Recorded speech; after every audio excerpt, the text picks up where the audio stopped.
Good evening dear students. आज की class में डिस्कस करेंगे diseases of coconut, areca nut and cocoa. जैसे ही सामने वाला कहता है डिजीज तो बच्चों को लगने लगता है यहाँ पर ढेर सारा सिम्टम्स पढ़ना होगा, सारे कंट्रोल मेजर्स रटने होंगे। जी हाँ, बिल्कुल आपको पढ़ना पड़ता, इटायोलॉजी तक पढ़ना पड़ता, लेकिन तब जब आप किसी सब्जेक्टिव एग्जाम का प्रिपरेशन कर रहे हो। वंस आपने डिसाइड कर लिया है कि आपको पोस्ट ग्रेजुएशन करना है तो डेफिनेटली आपको कोई सब्जेक्टिव पेपर तो देना नहीं है, आपको डायरेक्टली ऑब्जेक्टिव पेपर अटेम्प्ट करना है। और एक बार प्लीज ध्यान से बैठ करके एनालाइज तो करें कि क्वेश्चंस किस तरह के आते हैं। आप देखोगे कि सिम्टम वाले हिस्से से क्वेश्चंस डेफिनेटली आएंगे, बट जब तक कि सिम्टम स्पेसिफिक ना हो कोई क्वेश्चन इससे बेस नहीं पूछा जाता है। जैसे फॉर एग्जाम्पल आप सभी बच्चे जानते हैं अर्ली ब्लाइट। अर्ली ब्लाइट जो कि अल्टरनेरिया से होता है, इस अल्टरनेरिया के द्वारा एक बहुत ही स्पेसिफिक सिम्टम प्रोड्यूस किया जाता है which is known as target board effect। target board effect। और जस्ट बिकॉज ये सिम्टम बहुत स्पेसिफिक है तो एग्जाम्स में पूछा जाता है, अदरवाइज आप बहुत ही कम क्वेश्चंस ढूंढ पाओगे बहुत डिटेल्ड वर्जन ऑफ डिजीजेस में से जिसमें सिम्टम पूछा गया हो या फिर कुछ और बहुत डिटेल वर्जन पूछा गया हो। इसीलिए सबसे पहले कोशिश होनी चाहिए कि आप एक एक पर्टिकुलर क्रॉप में होने वाले इंपॉर्टेंट डिजीजेस के नाम और साथ ही साथ कॉजल एजेंट का नाम भी याद कर लें। सिम्टम्स की बात बाद में आती है। जैसे कि एक एग्जांपल अगर मैं बोलूं तो आप में से जिन भी स्टूडेंट्स ने इंदिरा गांधी कृषि विश्वविद्यालय कॉमन एंट्रेंस टेस्ट 2022 का पेपर दिया होगा, आपको दो क्वेश्चंस मैं बताती हूँ प्लांट पैथोलॉजी पर बेस्ड। एक क्वेश्चन था बड रॉट ऑफ कोकोनट किससे होता है पूछा गया था। ये नहीं पूछा गया था कि बड रॉट ऑफ कोकोनट कब होता है या फिर क्या उसके इटायोलॉजी है उस पर्टिकुलर पैथोजन के, या फिर आप क्या करोगे क्या नहीं करोगे। Nobody had asked you this. आपको सिंपली पूछा गया था बड रॉट ऑफ कोकोनट का कॉजल एजेंट बता दो। साथ ही साथ एक और क्वेश्चन बता दो सैंडल स्पाइक किससे होता है। तो प्लांट पैथोलॉजी में इस तरह के भी क्वेश्चंस पूछे जाते हैं, लेकिन मैक्सिमम बच्चे बहुत ही ज्यादा डिटेल में डिजीजेस को स्टडी करते हैं और जब क्वेश्चन पेपर देखते हैं तो घबरा जाते हैं देख करके कि अरे हमने जो पढ़ा था वो तो आया ही नहीं। तो सबसे पहले उन क्वेश्चंस पर फोकस क्यों ना करें जहां से डिफाइंड क्वेश्चंस पूछे ही जाएंगे, चाहे वो कोई भी पीजी एंट्रेंस एग्जामिनेशन हो, चाहे वो जेआरएफ का एग्जामिनेशन हो या किसी भी XYZ एग्जामिनेशन की बात कर रहे हैं। सो आइए शुरू करेंगे आज की क्लास में। सबसे पहले कोकोनट से रिलेटेड कुछ इंपॉर्टेंट डिजीजेस से या डिजीजेस के बारे में। और ध्यान रखिएगा कि मैं जितने भी डिजीजेस को बोल रही हूं प्लीज प्लीज प्लीज इसे याद कर लीजिए, लिख लीजिए और आज के आज इसको खत्म कर ही लेना, बिकॉज डेफिनेटली यहां से कुछ ना कुछ आपको देखने को मिलेगा। कोकोनट में सबसे पहले we will start with root wilt. सबसे पहला disease is root wilt. Root wilt जिसे हम केरला विल्ट डिजीज भी कहते हैं।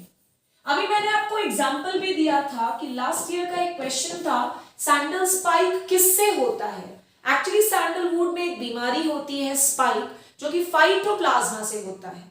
और यहां पर आप पढ़ रहे हो कोकोनट का रूट विल्ट या केरला विल्ट, तो आपको बता दूं it is also caused by phytoplasma. बहुत अच्छा क्वेश्चन।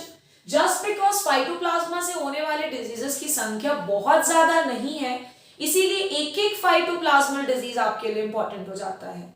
जैसे कि यहां पर मैंने मेंशन किया रूट विल्ट या जिसे हम केरला विल्ट के नाम से भी जानते हैं। इसके बाद हम आ जाते हैं IGKV कॉमन एंट्रेंस टेस्ट 2022 के एक इंपॉर्टेंट क्वेश्चन पर जो कि था बड रॉट। डायरेक्ट क्वेश्चन था bud rot of coconut and not just about IGKV। आप कोई भी एग्जामिनेशन का पेपर उठा के देखो, आपको इस तरह के क्वेश्चंस बहुत सारे मिलेंगे पैथो में, जहां पर आपको डायरेक्टली या तो पूछा गया कि ये डिजीज किसमें होता है या फिर किससे होता है या फिर उस कॉजल एजेंट का साइंटिफिक नाम बता दो। तो कमिंग टू बड रॉट, और ध्यान रखिएगा that bud rot is caused by Phytophthora palmivora. Phytophthora palmivora ये होता है बड रॉट का causal agent. Coming to next important disease जो कि है Thanjavur wilt. Thanjavur wilt questions इस तरह के भी आते हैं my dear students. Please please please objective exam को क्रैक करने का मतलब है आपको ये पता होना चाहिए कि आपको क्या नहीं पढ़ना है।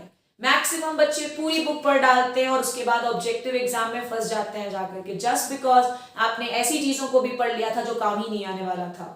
थंजावुर विल्ट, क्वेश्चन ऐसे भी आ जाता है कि बताइए थंजावुर विल्ट किस पर्टिकुलर क्रॉप का डिजीज है। आप देख पा रहे होंगे it's a disease of coconut, और ये किस पर्टिकुलर कॉजल ऑर्गेनिज्म से होता है, so it is caused by ganoderma. किससे होता है? गैनोडर्मा। इसके बाद कमिंग टू क्वेश्चन नंबर 4, आप में से जो भी बच्चा बीएससी हॉर्टिकल्चर से है, लास्ट ईयर का आप अगर आईजीकेवी कॉमन एंट्रेंस टेस्ट 2022 का क्वेश्चन पेपर उठाओगे बीएससी हॉर्टिकल्चर स्टूडेंट्स का, तो आपको एक क्वेश्चन मिलेगा जिसमें ये पूछा गया है कि stem bleeding disease of coconut किससे होता है। तो आपको बता दूं कि जो स्टेम ब्लीडिंग डिजीज है it is caused by Thielaviopsis, caused by Thielaviopsis. आप देख पा रहे होंगे कि मैंने स्पीशीज के बारे में कहीं पर भी मेंशन नहीं किया है, कोशिश की है कि स्पीशीज आपको नहीं पढ़ना पड़े। इन जनरल आपको बता दूं कि कहीं कहीं पर ही पैथोजन के स्पीशीज नेम पूछे जाते हैं, तो अगर आप एटलीस्ट जीनस नेम भी याद रख लेते हो तो आप बहुत हद तक क्वेश्चन बना पाने में सफल रहोगे। सो कम से कम जीनस नेम तो याद कर लिया जाए। This was all about the diseases of coconut. Coming to the next crop which is cocoa. Exams के ट्रेंड क्योंकि काफी ज्यादा चेंज हुए हैं, तो आप देखेंगे कि जो नॉर्मल क्रॉप्स आज से 5 साल पहले तक पूछे जाते थे, वीट के डिजीजेस, बाजरा के डिजीजेस, अर्गट, ग्रीन ईयर, ये सारे कॉमन डिजीजेस अब एग्जाम में देखने को मिलते ही नहीं है, because the competition level is raised. So इस तरह के क्रॉप्स पे फोकस करना जरूरी है जिनसे जनरली क्वेश्चंस आजकल बन रहे हैं। कोकोआ में आपको बता दूं कि कोकोआ में 2 इंपॉर्टेंट डिजीजेस हैं। एक है शेरल रॉट। एक्चुअली कोकोआ का जो इमेच्योर फ्रूट होता है उसे शेरल ही कहते हैं, तो शेरल रॉट, और एक बहुत इंपॉर्टेंट डिजीज है बच्चों, that is black pod disease. Black pod disease question ऐसे भी आ जाता है कि बताओ शेरल रॉट किस पर्टिकुलर क्रॉप से रिलेटेड है। तो जैसा कि मैंने अभी आपको बताया कि शेरल बेसिकली कोकोआ के इमेच्योर फ्रूट्स होते हैं, और आपको बता दूं कि ये जो डिजीज है it is caused by Colletotrichum. So I hope आपको ये भी समझ में आ रहा होगा कि क्वेश्चन के क्या क्या टाइप्स पूछे जाते हैं। इसके बाद हम आ जाते हैं ब्लैक पॉट डिजीज पर, और आपको बता दूं कि जो ब्लैक पॉट डिजीज है it is also caused by Phytophthora palmivora. Phytophthora palmivora. ये हो गया कोकोआ के important diseases. There were only 2 diseases, एक था ब्लैक पॉट, एक था cherelle rot. Coming to the last important crop of today's session and that is areca nut. Areca nut. अब areca नट में सबसे पहले डिजीज के साथ शुरू करते हैं जो कि है येलो लीफ डिजीज। जो कि क्या है बच्चों? Yellow leaf disease. कई सारे एग्जाम्स में आपको ये इस नाम से भी देखने को मिल जाएगा in the form of question, YLD। जैसा अभी आपने पढ़ा था कि कोकोनट में रूट विल्ट जो होता है ये फाइटोप्लाज्मा से होता है, तो ध्यान रखिएगा कि yellow leaf disease is also caused by phytoplasma. Coming to the next important disease, बहुत ही ज्यादा फेमस बीमारी है अनाबे रोगा, और आपको बता दूं कि अनाबे रोगा जो है it is caused by Ganoderma. Anabe Roga is caused by Ganoderma. Coming to the next important disease which is Mahali. Mahali is a disease of areca nut. सबसे पहले आपको ये याद होना चाहिए, ध्यान रखिएगा, महाली किससे होता है? तो it is caused by Phytophthora arecae. किससे? Phytophthora arecae. Last but not the least हमारे पास एक और इंपॉर्टेंट डिजीज है जो कि है बटन शेडिंग। क्या नाम? Button shedding. और ये जो बटन शेडिंग नाम का डिजीज है it is caused by Colletotrichum. It is caused by Colletotrichum. So I hope आप सभी के लिए ये सेशन डेफिनेटली आने वाले एग्जाम्स में हेल्पफुल होगा ही होगा।